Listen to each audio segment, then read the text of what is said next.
Bismillahirrahmanirrahim. Assalamualaikum warahmatullahi wabarakatuh.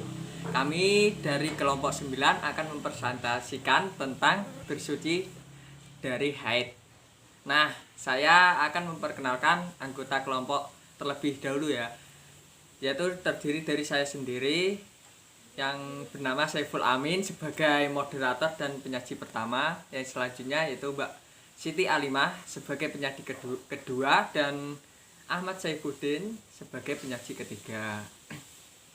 Sebelum kita mengawali pembelajaran pada hari ini, alangkah baiknya kita berdoa terlebih dahulu ya anak-anak. Berdoa menurut kepercayaan masing-masing. Berdoa mulai. Berdoa selesai. Baik, sebelumnya Bapak akan mengecek kerapian terlebih dahulu ya. Yang bajunya keluar harap dimasukin. Terus sampah-sampah yang ada di bawah meja dan kursi tolong diambil ya. Selanjutnya Bapak akan mengecek kehadiran. Baik, anak-anak yang hadir nanti bilang hadir ya. Saya Bapak cek ya. Iya, Pak. Bapak absen. Hadat Alkaf. Hadir. Ahmad Saifuddin. Hadir. Bafi Haidar. Hadir.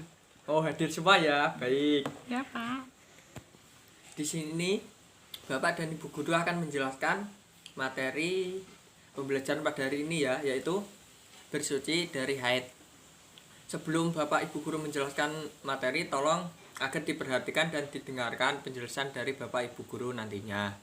Oh iya, Bapak ingin bertanya, minggu kemarin apakah ada yang masih ingat kita belajar tentang apa? Ingat? Enggak. Tidak ingat? Enggak. Kemarin yaitu kita belajar tentang sholat Jumat. Dan sekarang kita akan belajar mengenai bersuci dari haid yang akan diterangkan oleh Ibu Alimah. Oke, tadi kan udah disampaikan oleh Bapak Amin bahwa pada siang hari ini kita akan mempelajari tentang bersuci dari haid. Nah, Bu Guru akan membagi anak-anak menjadi dua kelompok untuk diskusi mengenai pembelajaran pada siang hari ini. Nah, sebelumnya adik-adik udah membagi dua kelompok ya. Bu Guru akan menjelaskan tentang pengertian haid. Nah, haid menurut bahasa artinya aliran atau sesuatu yang mengalir. Nah, sedangkan secara menurut istilah adalah darah yang keluar dari rahim perempuan. Nah, darah haid ini disebut dengan darah kotor. Nah, silakan anak-anak bisa mengamati dan mendeskripsikan tentang tata cara bersuci dari haid. Nah, bisa disimak di LCD tentang bersuci dari haid. Nah, selanjutnya Bu Guru akan menjelaskan pada siang hari ini tentang pengertian haid. Pengertian haid kan tadi udah Bu Guru jelaskan apa sih artinya haid itu. Selanjutnya Bu Guru akan menjelaskan bagaimana sih ciri-ciri haid, terus waktu keluarnya haid dan hal-hal yang dilarang bagi perempuan haid, serta bagaimana sih hukum bersuci setelah haid serta tata cara bersuci setelah haid. Nah, yang pertama yaitu ciri-ciri haid. Nah, ciri-ciri haid itu berwarna merah, kehitam-hitaman, dan seorang perempuan apabila telah mengalami haid, maka darah haid itu akan keluar secara rutin pada setiap bulannya. Nah, darah haid akan berhenti dengan sendirinya setelah usai 60 tahun atau lebih. Sedangkan waktu keluarnya haid, masa waktu keluarnya haid minimal sehari semalam dan maksimal 15 hari 15 malam. Namun, pada umumnya secara normal, masa waktu keluarnya darah haid itu 6 atau 7 hari. Nah, anak-anak, hal-hal yang dilarang bagi perempuan haid itu ada 7, bisa disimak di makalah Bu Guru. Yang pertama yaitu melaksanakan sholat, dan yang kedua puasa, dan yang ketiga tawaf, yang keempat menyentuh mushaf dan membaca Al-Quran, dan yang kelima iktikaf di masjid, dan yang keenam jima, dan yang terakhir yaitu bercerai. Nah, Bu Guru akan menjelaskan hal-hal yang dilarang bagi perempuan haid. Yang pertama kan melaksanakan sholat. Jadi adik-adik kalau nantinya udah masa pubertas atau mengalami menstruasi, adik-adik tidak boleh melaksanakan sholat. Bisa melaksanakan sholat apabila adik-adik udah suci. Yang kedua yaitu puasa. Nah, puasa ini bagi anak yang menstruasi itu dilarang untuk melaksanakan puasa. Bisa melaksanakan puasa apabila udah bersuci dari haid. Yang ketiga yaitu tawaf. Nah, adik-adik ketika nantinya semoga bisa diberi kesempatan untuk haji dan umroh ya. Nah, nanti adik-adik ketika haid atau menstruasi itu adik-adik tidak boleh atau dilarang melaksanakan tawaf ketika menunaikan ibadah haji atau umroh. Selanjutnya yang keempat yaitu menyentuh mushaf dan membaca Al-Quran. Tentunya jika kita lagi menstruasi atau haid, kita tidak boleh membaca Al-Quran. Kita boleh membaca Al-Quran ketika kita sudah bersuci. Selanjutnya yang kelima yaitu iktikaf di masjid. Kita tidak boleh masuk di dalam masjid. Yang keenam yaitu jima. Nah, jima ini ketika kita menstruasi, kita tidak boleh melakukan hubungan suami istri. Nah, nanti ada waktunya adik-adik bisa mengerti dan memahami arti jima ini. Yang selanjutnya yaitu bercerai. Ketika bisa dipahami aja ya, bercerai ini ketika kita menstruasi atau haid itu tidak boleh kita mencerai. Jadi tahan dulu dan tidak boleh mentalaknya, seperti itu. Selanjutnya yaitu hukum bersuci setelah haid. Nah, hukum bersuci atau mandi setelah haid adalah wajib sesuai dengan perintah agama. Bertanda bahwa seorang perempuan itu telah suci dari haid apabila sudah tidak ada darah yang mengalir, sudah tidak ada bekas bercak darah berwarna kecoklatan biasanya. Nah, setelah itu tidak ada bercak darah, wajib bagi setiap perempuan untuk mandi wajib untuk menghilangkan hadas besar. Nanti Bu Guru akan menjelaskan bagaimana sih tata cara untuk bersuci dari haid. Bu Guru akan menjelaskan tata cara bersuci setelah haid.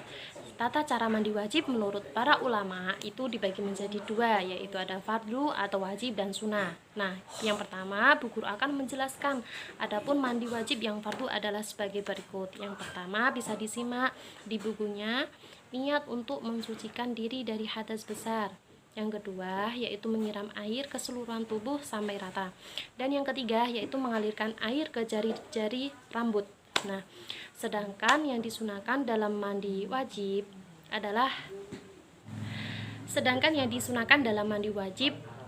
di situ ada 11. Nah, Bu Guru akan menyebutkan beberapa saja yang disunahkan dalam mandi wajibnya. Yang pertama yaitu kita membaca basmalah bersamaan dengan niat mandi. Nah, yang kedua anak-anak bisa membersihkan kedua telapak tangan sebelum memasukkan ke tempat air. Dan yang ketiga yaitu menghilangkan kotoran yang ada pada badan. Yang keempat yaitu membersihkan kemaluan atau beristinja.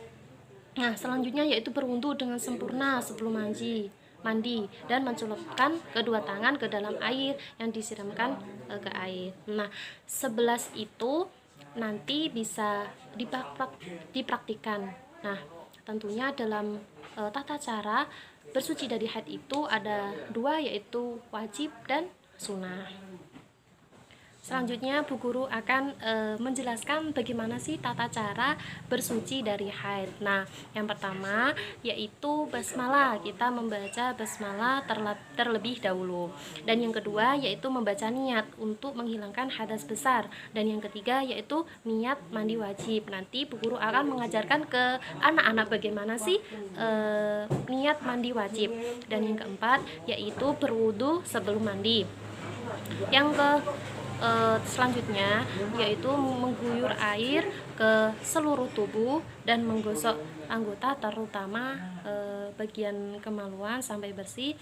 Dan yaitu selanjutnya yaitu mengguyur kepala dan rambut sampai bersih dan merata sampai ke kulit adik-adik. Nah, yang terakhir yaitu lakukan pembersihan secara urut. Sekarang Bu Guru akan mengajarkan ke anak-anak bagaimana sih niat mandi wajib.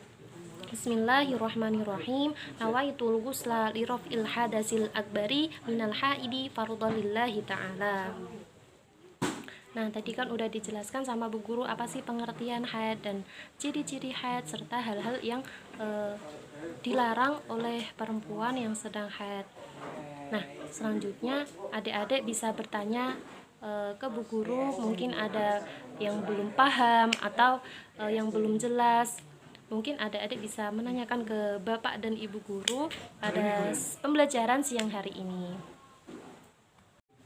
Nah, selanjutnya Bu Guru akan memberi kesempatan kepada dua kelompok tadi yang Bu Guru sudah bagi untuk mendiskusikan tentang pembelajaran bersuci dari haid pada siang hari ini. Nanti Bu Guru kasih waktu 10 menit ya. Nah, udah didiskusikan anak-anak. Coba perwakilan dari kelompok untuk maju ke depan mempraktikkan tata cara mandi